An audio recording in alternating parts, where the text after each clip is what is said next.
Hi, and welcome to Voice with Julia and day 30 of our 30 days of breath support.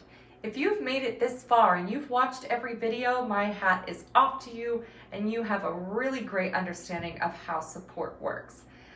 But in this video, we are going to recap all the major principles of our breath support, just so that you have it in one place and you can really understand what is it we've been working on all month. But first, I want to invite all the classical singers in the audience to check out our Luca Bel Canto Institute, which is happening this summer in Lucca, Italy, September 9th through 16th.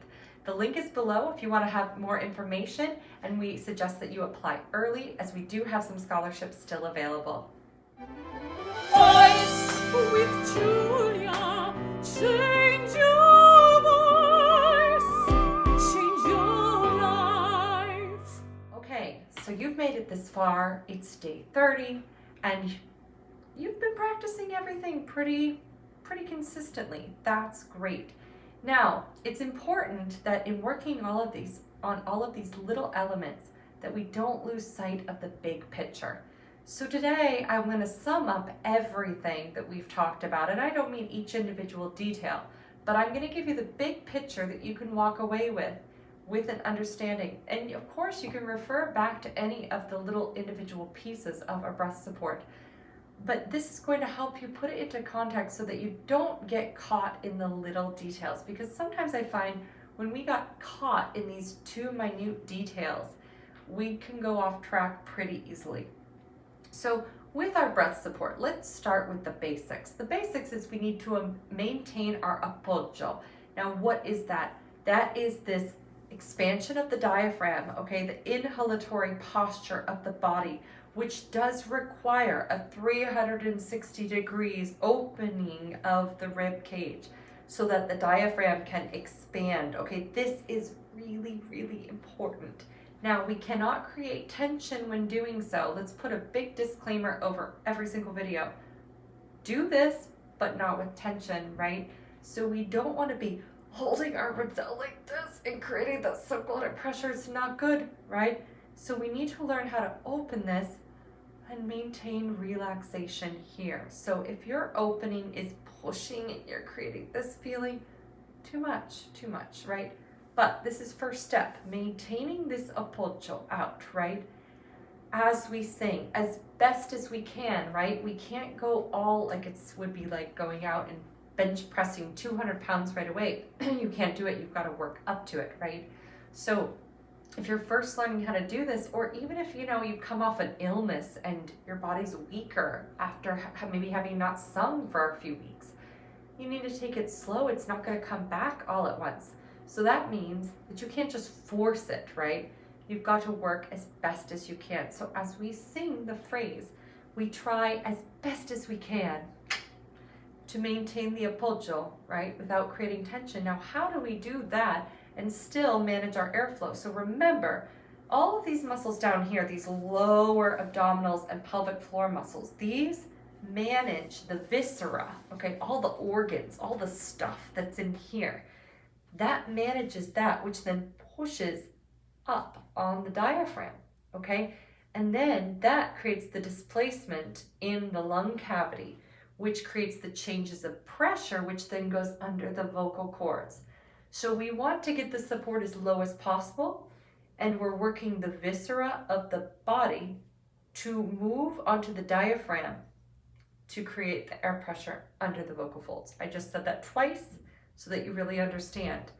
Now, why do we have to maintain appoggio if we're doing this? It's because if we don't retain the inhalatory posture that we start the phrase with, we're going to be overpressurizing within the lung cavity. Too much. It's too much.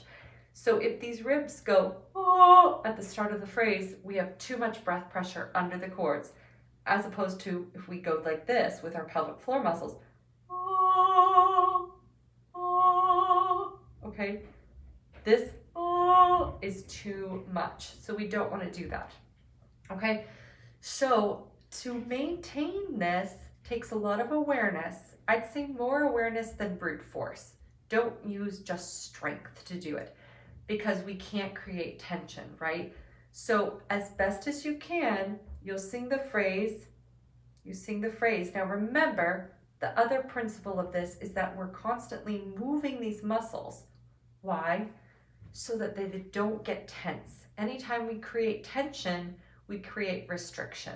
So we need to get used to using the pedal of the body, these muscles that go in, then they release, then they go in. And remember, when we're singing a phrase, they don't fully release while we're singing, but they do that controlled release, yeah? We only release at the end of the phrase. Now, as we're singing, when we need to go to a higher note or an interval, we go out, controlled release out, right? When we need to come down, we'll come in. If we're holding a note, and let's say we're going up to a high note, we go out, but as we hold that note, we come back in to keep it feeding, right? And then we release at the end of the phrase, okay? So these are kind of the principles of how we use this pedal, right? But while maintaining this appoggio. If you feel that this is really difficult, you can place one hand here as you're doing this, or one hand here to keep that awareness going. I like this for some reason, but you can also do this, right? To make sure that this stays reasonably lifted and isn't coming down, okay? Or these aren't coming in, right? So this is very important. Now, keep in mind the pedal here. This is another important fact, that you're not pushing out when we go out. We're not, so you see, that's me pushing. That's not actually releasing. This is releasing. If you can see, this is releasing. This is pushing. So it goes much further out when I push. Releasing is here, okay? So, and controlled release is even less. So I'm not going like that. I'm here, here, here, here. This is very small. And when we're singing, it's even smaller, okay? But in order to learn how the body should use those muscles, we can exaggerate it at first if we don't have much motion there, okay? But once you get the motion, it's a much smaller motion, okay? So these are kind of the basic principles of this series. And if you have questions on this, go refer to each of these individual sections. But essentially, this is the basis of good breath technique. This is the basis of bel canto breath technique, maintaining the appoggio and learning to control with the lower abdominals and the pelvic floor muscles, right? While maintaining the lift, the head, the spine. It sounds a lot more simple than it is because it requires a lot of work. And as our body changes, as we're more tired, as we get sick, it requires constant refinessing, okay, and reassessing. So don't feel bad if you feel like this was working so well for you, and then you got sick and now it's just not. Yeah, it's like anything else. You gotta go back and build it up again, okay, creating that awareness. But that's also the fun.